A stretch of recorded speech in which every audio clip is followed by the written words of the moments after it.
Hello everyone, welcome to the Zorawar classes. आपका बहुत बहुत स्वागत है जोरावर क्लासेस पर। और हम अपने नेक्स्ट 10 क्वेश्चंस करेंगे सीडी के, और वही है, मिक्स रहेंगे क्वेश्चन, सारे टॉपिक्स इसके अंदर समाये हुए हैं। तो आपको ये क्वेश्चंस आई होप कि आपको बहुत हेल्प करेंगे आपके एग्जाम टाइम में।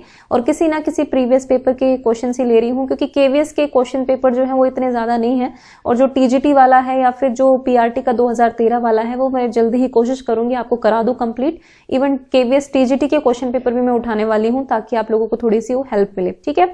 और बाकी मिक्स सीरीज तो आपकी चलेगी ही। इससे पहले एक नंबर नोट कर लीजिए, जो भी बच्चे नए जुड़े हैं, 8638008832। This is the WhatsApp number of Zorawar classes. आप यहाँ पर अपना नाम लिखकर मैसेज कर सकते हैं, आपको ऐड कर लिया जाएगा अंकित सर के द्वारा, जो स्टडी ग्रुप है उसमें, ठीक है। तो चलिए फर्स्ट क्वेश्चन स्टार्ट करते हैं। फर्स्ट क्वेश्चन है, which of the following will serve as a most satisfying defence mechanism for physically handicapped individual. तो मतलब जो शारीरिक निर्योग्यता वाले व्यक्ति हैं उनके लिए कौन सी जो रक्षा तंत्र प्रणाली है वो सबसे बेस्ट होगी। डिफेंस मैकेनिज्म जो है वो आपके फ्रायड ने दिए थे, ठीक है। फ्रायड ने या फ्रॉयड, जो भी आप बोलते हैं, ठीक है। तो फ्रायड ने दिए थे। इनकी एक पूरी पर्सनालिटी की थ्योरी है, साइको एनालिटिकल थ्योरी है। लेकिन इन्होंने कुछ डिफेंस मैकेनिज्म बताए थे कि जब हमारी जिंदगी में स्ट्रेस आता है ना, हम उसको अवॉइड करने के लिए कुछ ना कुछ डिफेंस मैकेनिज्म बना लेते हैं, उस पेन को अवॉइड करने के लिए, है ना, ताकि हमें उसका डायरेक्ट सामना ना करना पड़े, और हम एक तरह से कह सकते हैं ना, इनको ढाल बनाकर हम चलते हैं। तो ये डिफेंस मैकेनिज्म होते हैं। तो देखो, identification, rationalisation, fantasy, 3 defence mechanism दिए हुए हैं। तो आइडेंटिफिकेशन, जब आप उससे रिलेट करके अपने आप को आइडेंटिफाई करते हैं, वो होता है। तो यहाँ पर ये है कि भाई जो फिजिकली हैंडीकैप बच्चे हैं या फिर इंसान है, वो किस तरह का ज्यादा उनको सेटिस्फेक्शन मिलेगा। तो इसमें तो ऑब्वियसली नहीं मिलेगा आइडेंटिफिकेशन में। अब रैशनलाइजेशन की बात करें तो रैशनलाइजेशन में क्या होता है कि आपके सामने एक अनप्लीजेंट सिचुएशन है, आपको किसी ने नकार दिया। सपोज किसी बच्चे के टेस्ट में कम नंबर आए हैं, और मतलब कम नंबर आए हैं क्योंकि उसने ऑब्वियसली पढ़ाई नहीं की है, या फिर आप भी कोई एग्जाम पास नहीं करते तो आपने पढ़ाई नहीं की है, लेकिन आप उस फीलिंग को दबाते हुए आप दूसरी फीलिंग उभर कर ले आते हैं कि नहीं, मेरे कम नंबर इसलिए आए क्योंकि टीचर ने गलत पढ़ाया है, या फिर टीचर ने अच्छे एफर्ट्स नहीं करे। तो मतलब आप बचना चाहते हैं क्योंकि आप उन चीजों से, तो आप दूसरे पर इल्जाम डाल देते हैं कि नहीं मैंने, मेरा वजह से नहीं हुआ है, ये तो ये इन्होंने खराब पढ़ाया था, ये हुआ है।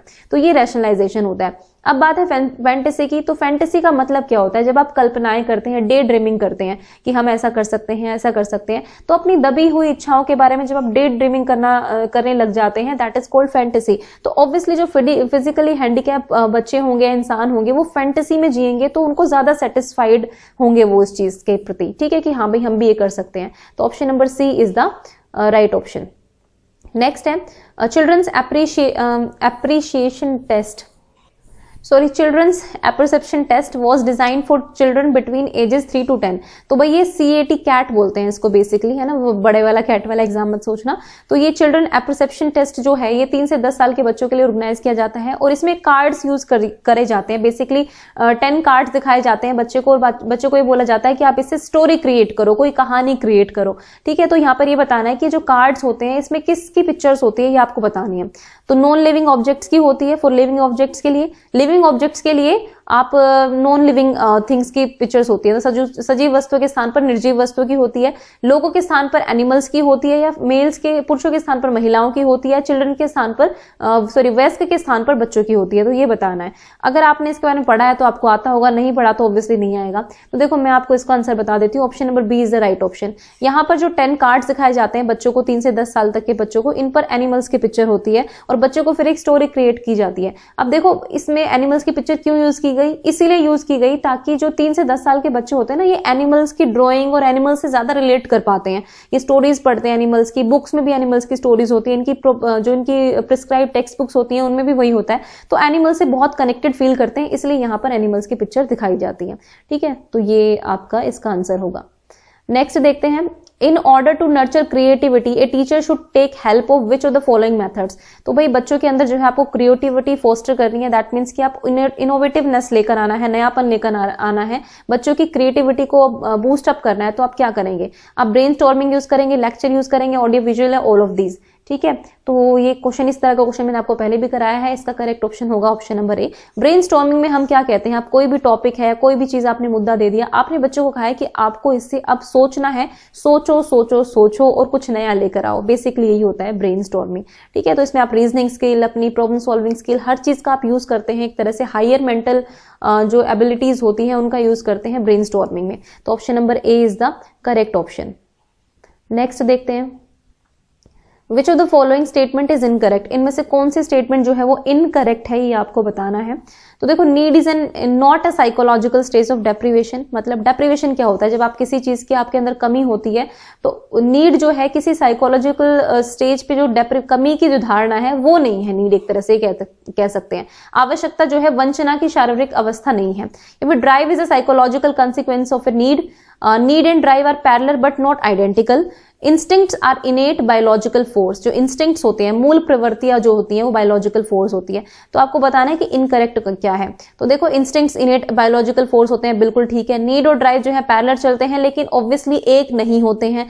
Drive is psychological consequence of a need, बिल्कुल ठीक है भाई, नीड आती है फिर आपको ड्राइव आती है, मतलब नीड, आपकी एक नीड है, उस नीड को फोर्स करती है आपकी ड्राइव, ठीक है। तो ये फॉलो करती है भाई, ड्राइव जो है ये फॉलो करती है नीड को, ठीक है। अब बात आती है ए की, तो ये कह रहा है कि कोई डेप्रीवेशन नहीं होता, तब वो जो नीड होती है वो कोई साइकोलॉजिकल स्टेज ऑफ डेप्रीवेशन नहीं है। बिल्कुल भाई, नीड है यानी जरूरत है, दैट मीन्स कि आपके पास कुछ कमी है, किसी चीज की कमी है, इमोशनली, सोशली, जिस तरह से भी हो सकता है। तो नीड जो है इज नॉट, ये is a psychological stage of deprivation, ठीक है। नीड एक साइकोलॉजिकल स्टेज है डेप्रीवेशन की, यानी कि कुछ कमी है तभी तो नीड उभर कर आई है ना। अगर कमी ना होती तो फिर नीड की जरूरत ही नहीं होती। जरूरत तो होती तभी है जब आपको लगता है कि कुछ कमी है, तभी तो आप जरूरत महसूस करते हैं। नेक्स्ट है, right to education act 2009 specifies the minimum number of working hours per week for the teachers. तो ये मैंने आपको लास्ट में बताया था, तो option number B is the correct option, 45 hours is the correct option, ठीक है।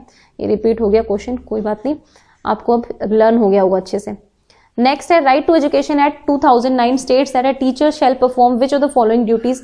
तो टीचर क्या ड्यूटीज निभाएगा ये बताना है।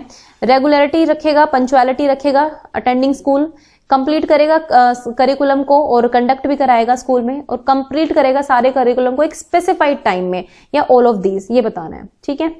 तो देखो, इसका जो करेक्ट ऑप्शन होगा वो होगा ऑप्शन नंबर डी। क्यों होगा ऑप्शन नंबर डी?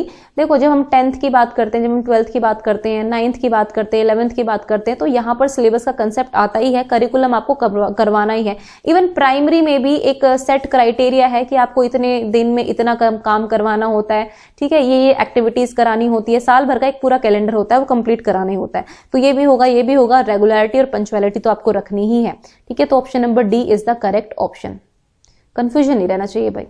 नेक्स्ट है, national curriculum framework 2005 suggest some activities to promote peace education. अब एनसीएफ 2005 जो है वो पीस एजुकेशन की बात करता है, तो which one of the following is enlisted in the curriculum framework. तो इनमें से कौन सा जो है करिकुलम फ्रेमवर्क में एनलिस्टेड है, मतलब दिया गया है, कुछ एक होगा जो मतलब दिया गया है, तो वो आपको बताना है क्या दिया गया है। Organize programs to promote an attitude of respect and responsibility towards women, teach moral education, teach peace education as a separate subject, integrate peace education in the curriculum, या फिर आप integrate करें peace education को curriculum में। तो देखो, अगर आपने एनसीएफ को अच्छे से पढ़ा है तो आपको आएगा, अगर अच्छे से नहीं पढ़ा है, सिर्फ गो थ्रू ऐसे ही नॉर्मली जस्ट गो थ्रू हुए हैं, तो भी आपको क्वेश्चन नहीं आएगा, मतलब मैं यही बोल रही हूँ। Option number A is the correct option, बाकी स्पेसिफिकली मेंशन नहीं है। जब आप एनसीएफ पढ़ेंगे ना, एनसीएफ का पेज नंबर, इंग्लिश वर्जन बता रही हूँ, पेज नंबर 62 देखना, एनसीएफ का पेज नंबर 62, इंग्लिश वर्जन की बात कर रही हूँ, हिंदी मीडियम वालों का नहीं पता मुझे पेज कौन सा है। तो उसमें ना कुछ एक बॉक्स बना हुआ है ऐसे, उसमें लिखा है सजेशंस फॉर पीस एक्टिविटीज। तो उसमें कुछ एक्टिविटीज दी हुई है, 5 या 6 एक्टिविटीज हैं, वो देख लेना। उनमें से एक एक्टिविटीज ये दी हुई है, organise programmes to promote an attitude of respect and responsibility towards women. एक है शायद सेलिब्रेट करो culture and religious diversity India schools में, ठीक है। तो इस तरह की कुछ चीजें हैं, आप देख लेना एक बार, पेज नंबर 62 एनसीएफ का मैंने बता दिया आपको, वहां से क्वेश्चन बनाएंगे, ओके। तो option number A is the correct option.